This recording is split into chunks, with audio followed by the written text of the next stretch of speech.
This podcast is brought to you by the Washington State Department of Health. As we continue to listen, learn, and grow, we are amplifying Black voices and perspectives in an effort to start a new COVID-19 vaccine conversation. We're sharing stories intended to help us navigate this unprecedented time together and to co-create solutions in support of the Black community. Hear these stories at weconsiderwa.org. Wenatchee is gorgeous in the spring with its lush green rolling hills, abundant wildflowers everywhere, and the views of the Columbia River. The local food scene offers an abundant selection of authentic international cuisines featuring the unique farm-fresh ingredients of the region. Wenatchee is also home to award-winning wines, handcrafted hard ciders, and a talented handful of local brewers producing fine craft beers. Visit Wenatchee, the heart of Washington State.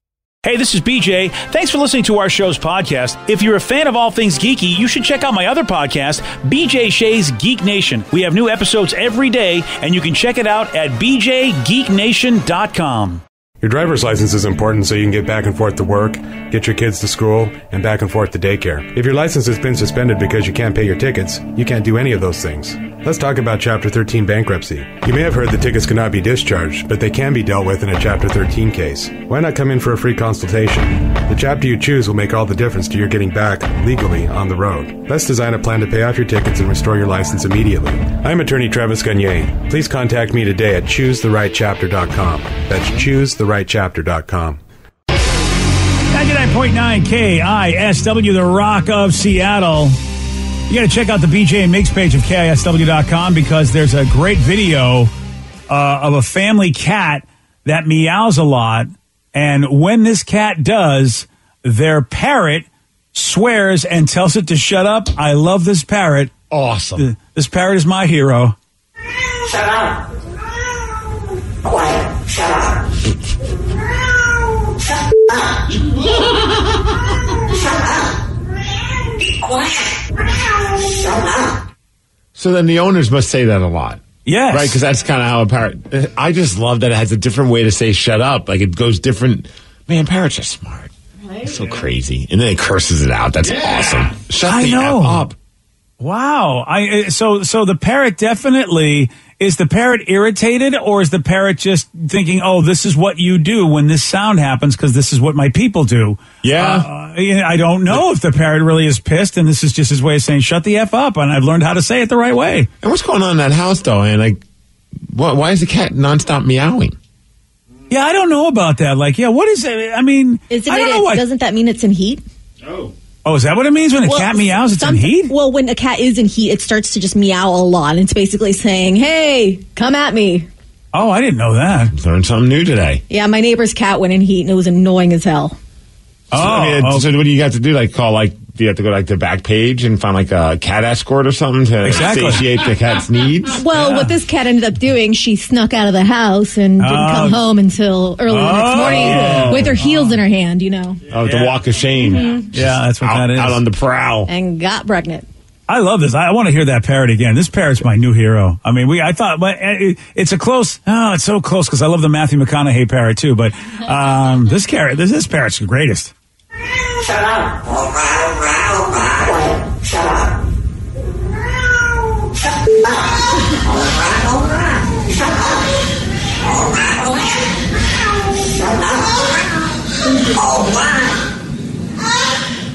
Oh, no, the other parrot. Wow. The other parrot that's having sex jumped in. Oh, well, that parrot's probably telling the sex parrot to shut up. Okay. These parrots, man, they're just having a time. And you would not, if I didn't tell you that was a parrot, you would just think that was just a human with a high voice.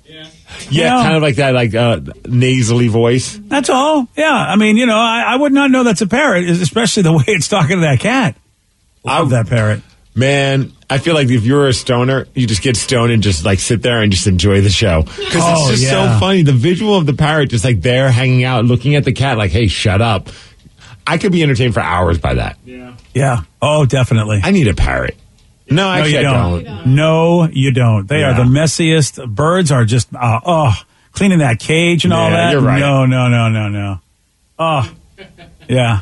You just, I like them in somebody else's house. And even then, I really don't. I don't want to go over to somebody else's house if they got birds. You think if they can figure out how to talk, they can figure out how to clean up after themselves. Well, they take a dump where they want. I mean, that's the problem. Sometimes the people let them fly around the house. The next thing you know, oh, look, she took a dump. That happened yesterday in our house. So Baby Tatum figured out a way to take off of her diaper. No. And I get a text from Mom, and it's just like, this is how my morning's going. And apparently she took off the diaper and decided to just drop a deuce on the floor. Yeah. Oh, look at that. Good job, Baby Tatum. Man. It was impressive. Like, thankfully, it was on the hardwood, so I didn't, like, even on the carpet. What are you going to do? The it's carpet cleaner for a reason, but thankfully, we didn't have to worry about that. It was on the hardwood. Oh, no way. I mean, did she have to go get, like, the pet bag and everything? I mean, pretty much, I don't know if you guys do the pet bag thing. Yeah. Because I know Lulu goes in the yard a lot. That's why I don't know if you have to still pick it up. I mean, so we just use grocery bags. Oh, all right. So there you go. So you were set. Yeah. Yeah, nice. Oh, isn't at it least great? it wasn't on the pizza rolls. Yeah, like that other dude. Like that story earlier this morning. Yeah. Tatum knows to respect the pizza rolls. Good, dude. This is you're about to enter the terrible twos. Yeah.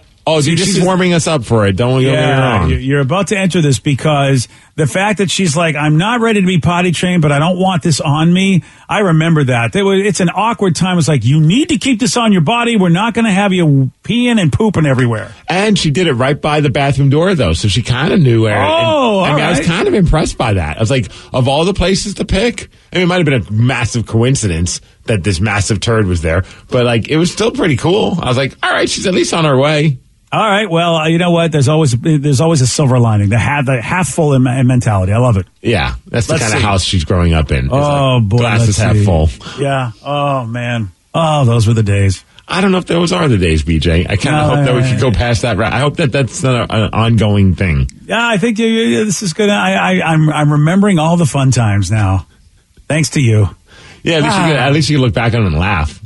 Well, I'm looking back on them and then laughing at you is really what I'm doing. Someone said deuce on the floor, peeing in armor, like father, like daughter. Yeah. Oh, right.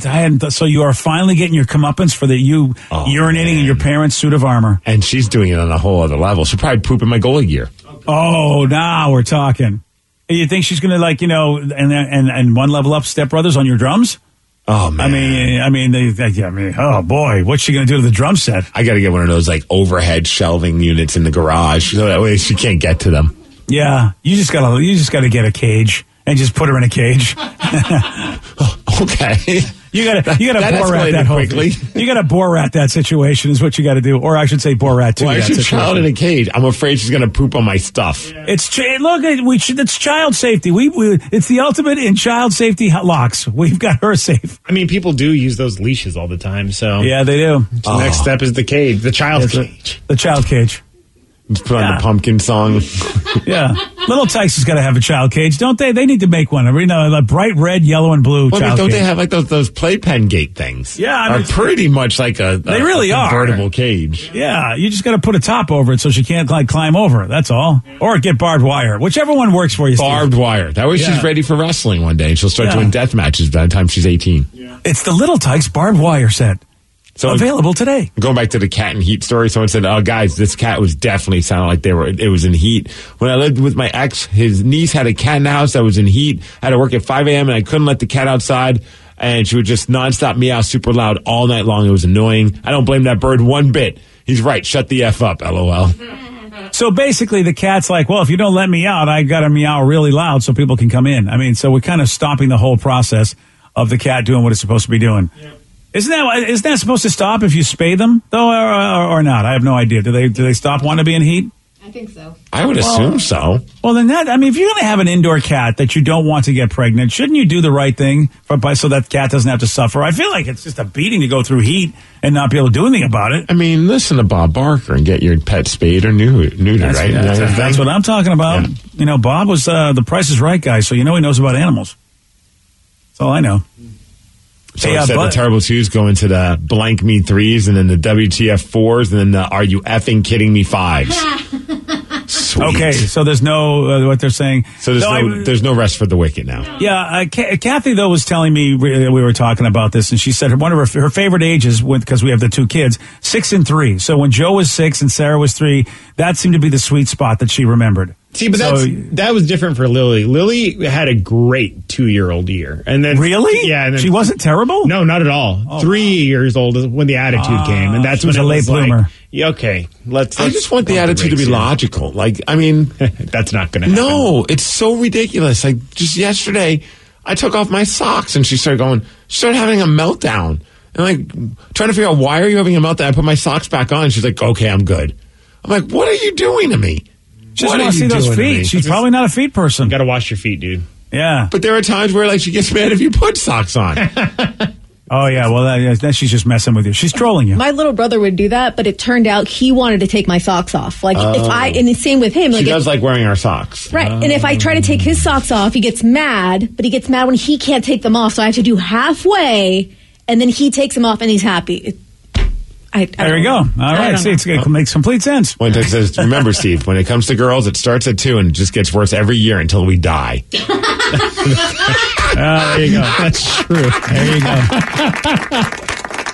Yeah, it's great, too, when you have like friends and coworkers that continue to torment you because of those girls. Won't mention anybody's name on the show. Hey, some choose to come on the radio with their father and others don't. Yeah, well, again, do you think it's my choice that I have to work with this lovely individual? Yes, actually it is. Yeah, you say that because you only have a 2-year-old. It was your decision to bring her on the show. It's literally your choice. You say that because you only have a 2-year-old. You'd be surprised what you do for your children. She doesn't want to work on our show. Yeah. Oh, she has. Oh, okay. That was what she did with the turd was a sign of her saying, I do not want to work on that crappy show. There was a microphone right next to the turd? Yes. I'm sending a message, Dad. I listened to your show this morning, Dad. Not about it. Yep. Yeah. She did it around 8:45. She's like, I hate this show. Yeah.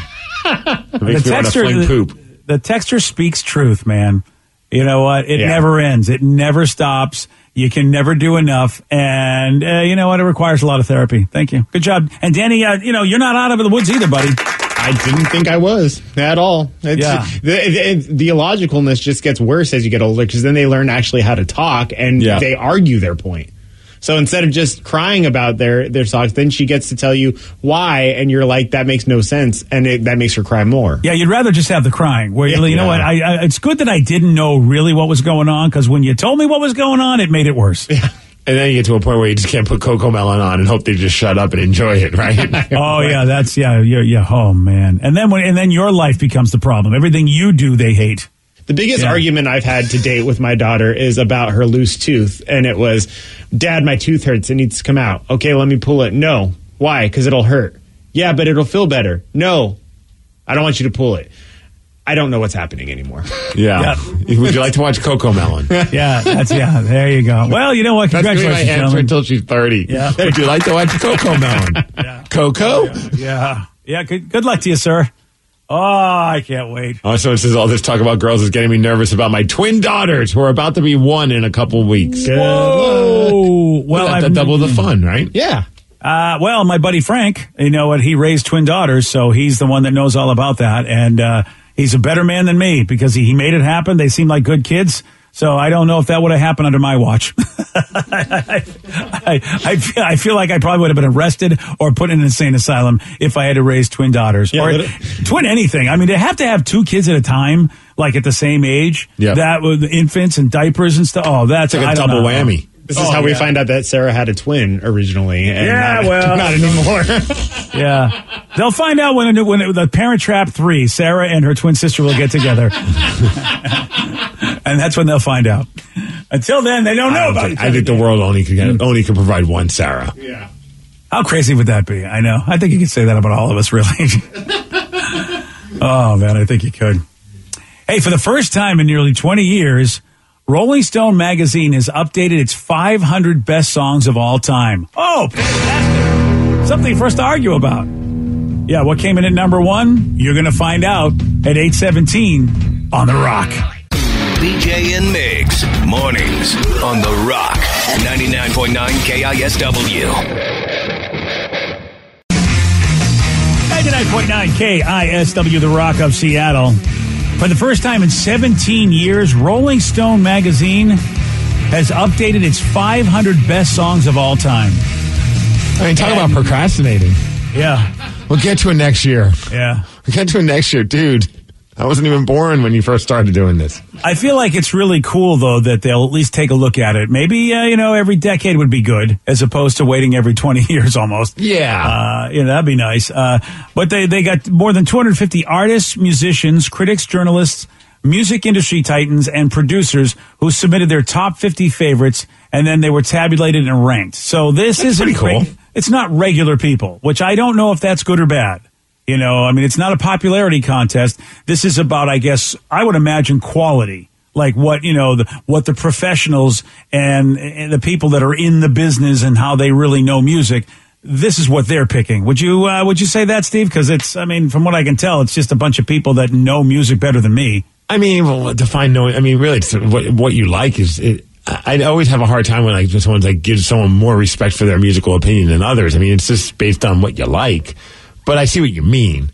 At least it's some peers and people that maybe have been in the industry that can kind of maybe appreciate it on a different level. But at the end of the day, who's to say what is a great song? If you love, Britney Spears and you think her songs are the greatest songs ever written, that's your opinion, Yeah, and I think that a lot of the scientific minds will tell you why.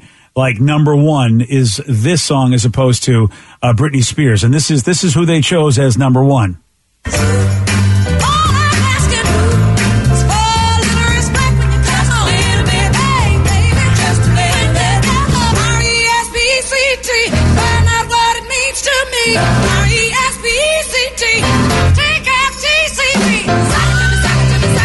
Who's this and why is this popular?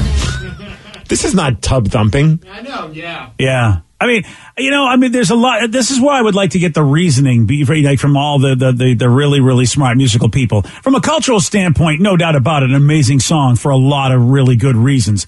That I can understand. But musically, is that better than any other song to be number one, musically speaking, unless they are taking into account the fact that, what Aretha went through and her being an African American and all of that and the song Respect, which is definitely a rallying cry for women and women of color. That I get. But for a song itself, I don't know the criteria, so I don't know if the song itself. There's a set mathematical criteria. I think you're trying to add a scientific criteria to something that's a very objective thing. And I don't think you'll ever have an answer to that. I think it's just a song that's just loved by many. It's a song that not only has some kind of a meaning behind it, but also you can play it at a party and people will get down to it. Yeah. You know what I mean? It's one of those things where it's you put it on, people are like, yeah, all right, I'm feeling this song again. Yeah, I don't know if I put it at number one. But then again, like you said, it's all subjective. But they got 250 people that made this list. So when you think about the skillions of people, that live in the United States, it's 250 said this is what's going to be the number one song. Here's number two, and we'll see what we think about this one.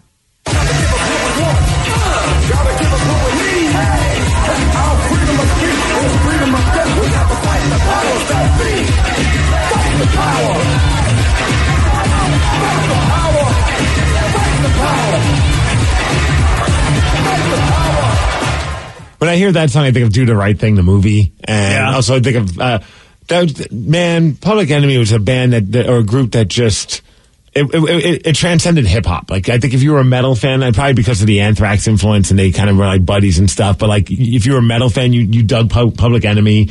It wasn't one of those okay, you can only be a hip hop fan that like Public Enemy. Or if you like something other than hip hop, you probably won't be a fan of it. You know what I mean? And again, lyrically though, Steve, I so get into that song. Again, just a great message. It kind of reminds me of what Fever 333 is doing because the lyrics of theirs, the stuff that they sing about is just amazing. Culturally, just amazing stuff. And, and I put that, and so I can see why that would be in the top 5 because of just, it's a great song. And also, again, the message and just the meaning at the time back in 1989 when it came out. Man, you know what? As you can see today, the power still needs to be fought. No doubt about it. It's a song, both songs not going to be in my top probably 10, maybe top 20. But I understand why they're so well loved. Yeah. And here's number 3. Don't know if this is going to be in your top 10 or 20 either, Steve. It's been a long time. Oh, this is number 1, clearly. It's a great song. I can see it in Steve's eyes already. Yeah. There's never a time where I'm going to listen to this song except for right now. Like, this will be the first time I've listened to that song in years, and probably I won't hear it again unless we do this topic in 17 years from now. I don't even know what song that is. Sam Cooke? Change is going to come. Yeah, and it's another powerful song. It basically a song of hope for the African American community back in 1964, when, of course, it was really not a good time to be an African American in this country. So these three songs, to me, the top three, really, I think, echo at least the fact that people are saying, yeah, you know what, we need to acknowledge stuff that we haven't acknowledged before. I think that's a win, but you're right, Steve. It's like, is this, I don't know. Is this in a lot of people's top threes? I don't know. I didn't know this, but Sam Cooke wrote that song after he heard Bob Dylan's Blowing in the Wind, and he's just like, I got to write something like that. And so then he ended up putting together the song, A Change Is Going to Come. Yeah. Which, how cool is that? If I'm Bob Dylan, I got to be like, damn, that's pretty sweet that I inspired such a powerful song. Yeah, and Bob Dylan ended up coming in number 4 with Like a Rolling Stone. So, yes, none of these are making my playlist of greatest songs. Well, you know what? To me, which I didn't think they would. But I feel like what they're taking into account, Steve, is the cultural impact that these songs have. Because number 5 is finally, I think, going to hit you, because I think that this particular song, maybe not this song, but this genre of music definitely had an impact on your young life. Staying Alive, the Bee Gees. That's finally. It. Finally. And of course, Smells Like Teen Spirit, Nirvana, number 5. And that entire genre of music, it defined a generation.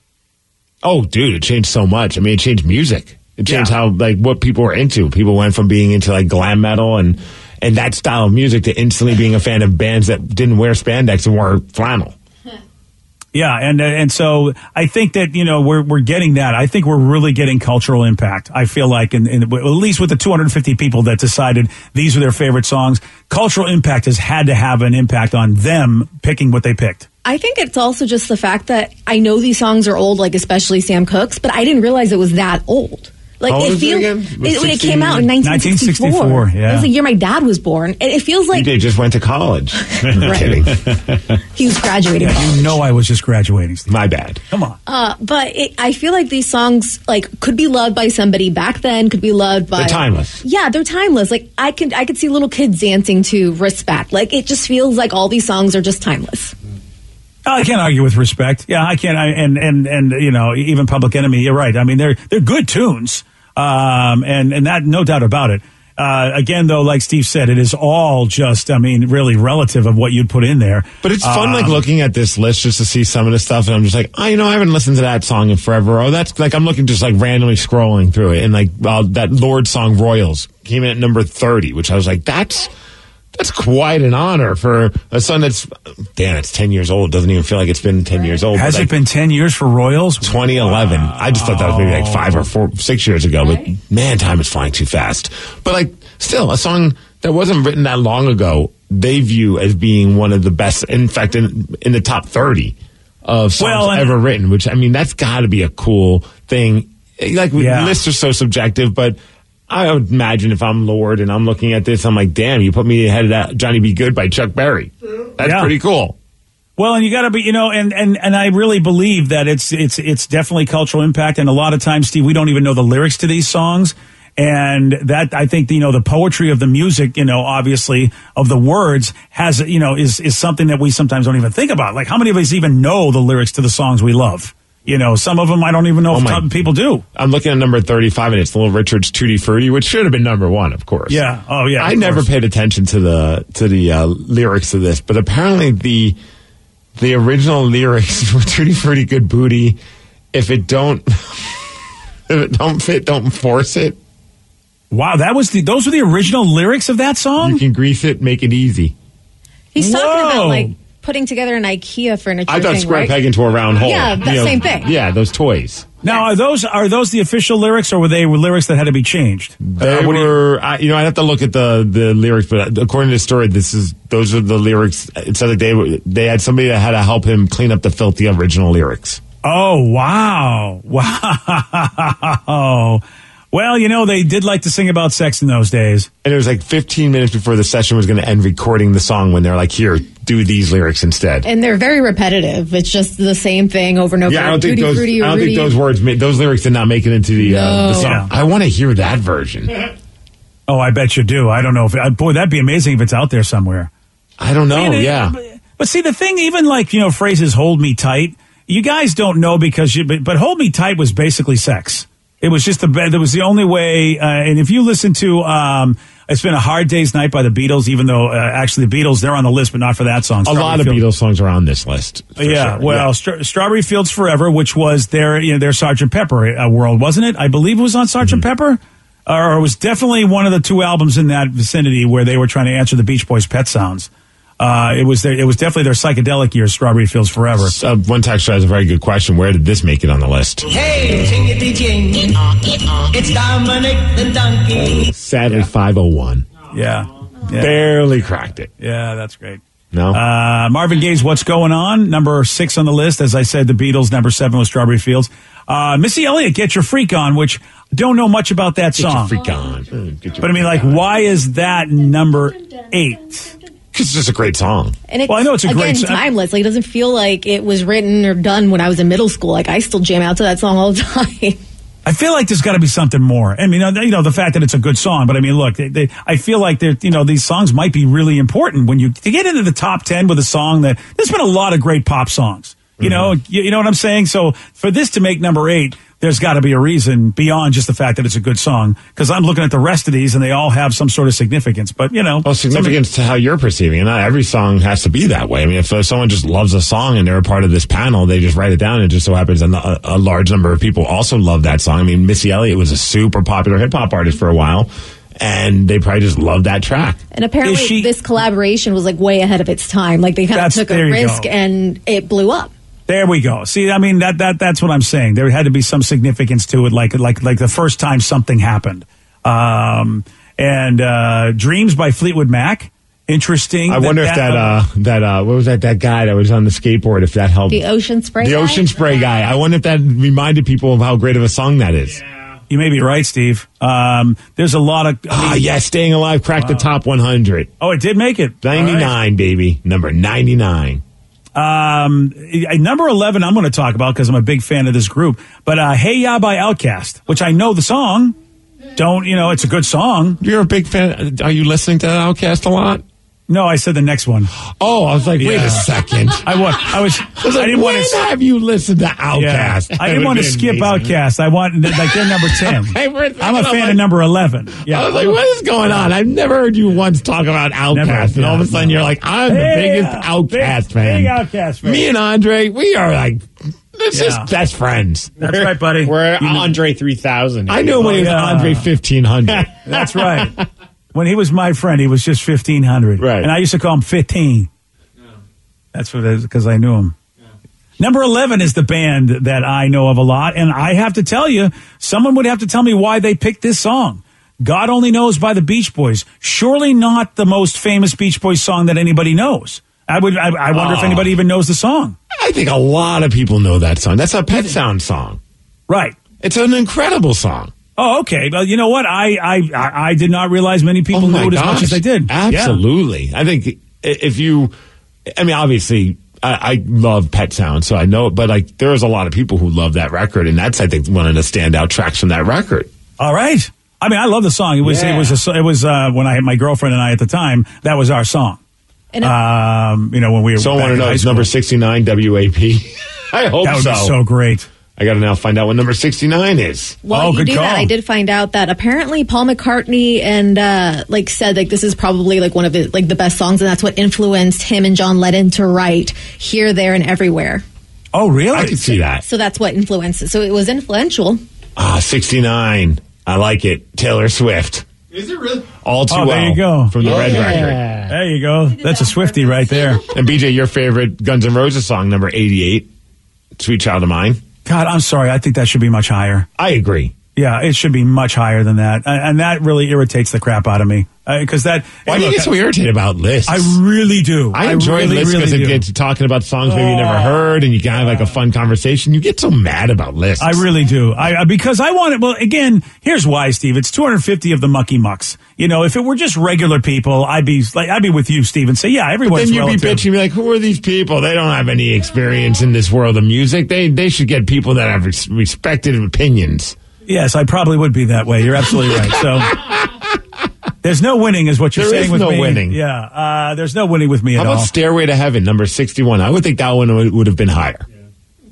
Yeah, as much as I really don't like that song, only because I've heard it a skillion times. It's not because it's not a great song. That's why, Steve, I want to know their thinking with some of this stuff, because you're right. I feel like Stairway is considered a masterpiece, or have we all sort of made it a masterpiece and it's not, it's only 61 worth? I don't know. But I'm happy to see God Only Knows gets up there, and I'm happy to see that people got love for the Beach Boys, because I was ridiculed my entire life to the point that I really don't like to tell people I'm a Beach Boys fan, because my friends back in the 70s who were really, into the, as glam rock was starting and all that, and they were like, what's wrong with you? I was like, but this is really good stuff. Well, the problem was that a lot of the Beach Boys, what people think of is like the cheesy Beach Boys. Like, imagine people only remembered the Beatles for their poppy songs and don't think about the songs when they kind of explore different sounds. Like, and it's so crazy that that's the case, Steve. You're right, because the Beatles probably had as much poppy stuff as the Beach Boys did, and the Beach Boys were the first one to launch into a different sound with Pet Sounds. Sure. And you're right, they only still get remembered for, and it probably doesn't help that Kokomo was released by them either. That's the problem. When they went cheesy, they really put their best foot forward on cheesiness. Yeah, they really did. Yeah. Green Day, I don't know how many things they made on this list, but I see Basket Case is at 150. Oh, good. I was going to ask. Yeah, you have to have Green Day in there. Yeah. I mean, I bet there's in the course of looking at all 500, I wouldn't be surprised if there's more than just one Green Day song. Bohemian Rhapsody came in at number 17 by Queen, and Purple Rain just under that by Prince and the Rev. Not the Rev, our Rev, but the Revolution. What did he have to do with that? John Lennon's Imagine at number 19. Gosh, to me, some would argue that should have been number one. Yeah. Or at least top five. Yeah. Just because of the message, but I don't see it. That's what I'm saying. I don't know musically why that wouldn't be considered higher than some of the other stuff there. Radio's Creep was at 118. Oh, no, it's the Dave Chappelle version of Creep. No, I'm kidding. Yeah. That'd been awesome. Does anybody know who Robin is? Robyn? Dancing on My Own? I don't even know who that is. Dancing on My Own. If that's number 20. A Swedish singer-songwriter. Wow. How old? Like, when are we talking Dancing on My Own? When did that come out? Dancing on My Own. Yeah. I mean, is that like even in another language, perhaps? Because I've never heard of it. Looks like 2010. Yeah. Wow. How do I not know this song and it's number 20? You were too busy listening to Outkast around that time. Oh, that's what it was. Yeah, you're right. You know what? Me and I. We can dance if we want to. So she's speaking English, right? How do I not know this? Because it sucks. Oh, that's why. Okay.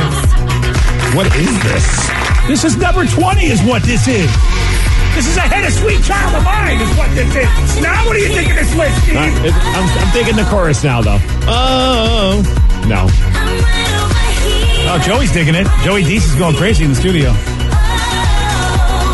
So is this like... This feels like one of those Eurovision songs. Yeah.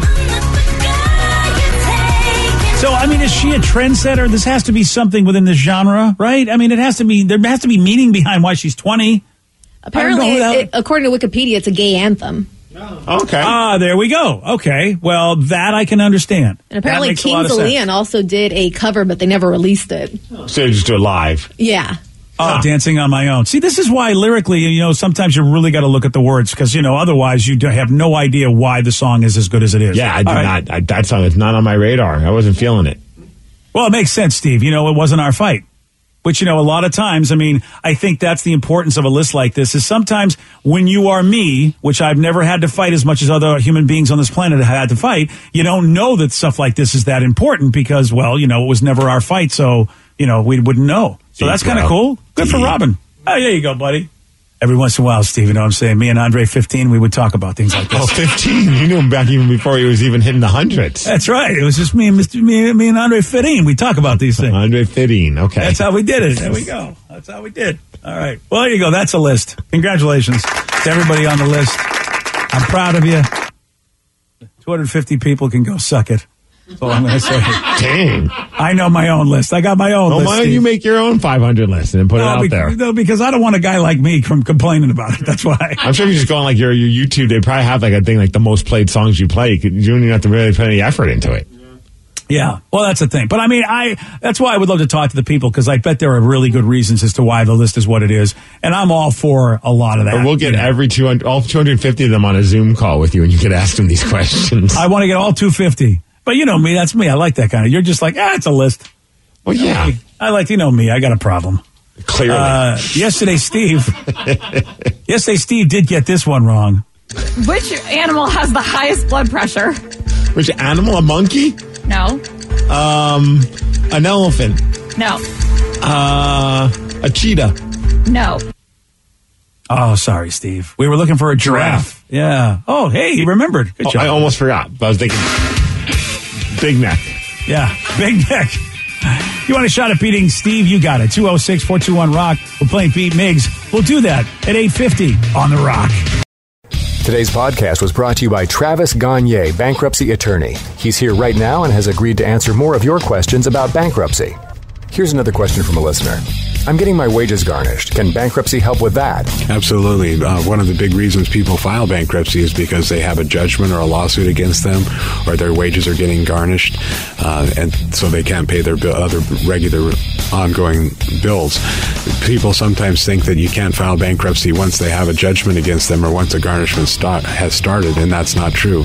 Filing bankruptcy will immediately stop any garnishment that you have going, except for child support, and stop your creditors from continuing on with garnishments of your bank account, your wages, and in most cases will discharge that liability through the bankruptcy process.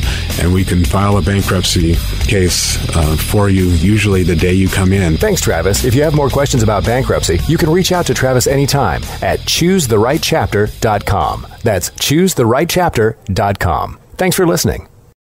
This podcast is brought to you by the Washington State Department of Health. As we continue to listen, learn, and grow, we are amplifying Black voices and perspectives in an effort to start a new COVID-19 vaccine conversation. We're sharing stories intended to help us navigate this unprecedented time together and to co-create solutions in support of the Black community. Hear these stories at weconsiderwa.org. Wenatchee is gorgeous in the spring with its lush green rolling hills, abundant wildflowers everywhere, and the views of the Columbia River. The local food scene offers an abundant selection of authentic international cuisines featuring the unique farm-fresh ingredients of the region. Wenatchee is also home to award-winning wines, handcrafted hard ciders, and a talented handful of local brewers producing fine craft beers. Visit Wenatchee, the heart of Washington State. $20 million, $19 million, $6 million. These are all awards recovered for clients of Phillips Law Firm. To win big, you have to fight big. And Phillips Law has been fighting the too-big-to-fail insurance industry for decades. Not every case will have a multi-million-dollar outcome, but Phillips Law will fight just as hard to recover the outcome you deserve. If you or a loved one has been injured in a car accident or on the job, call or click today at 1-800-JUSTICE or visit justiceforyou.com.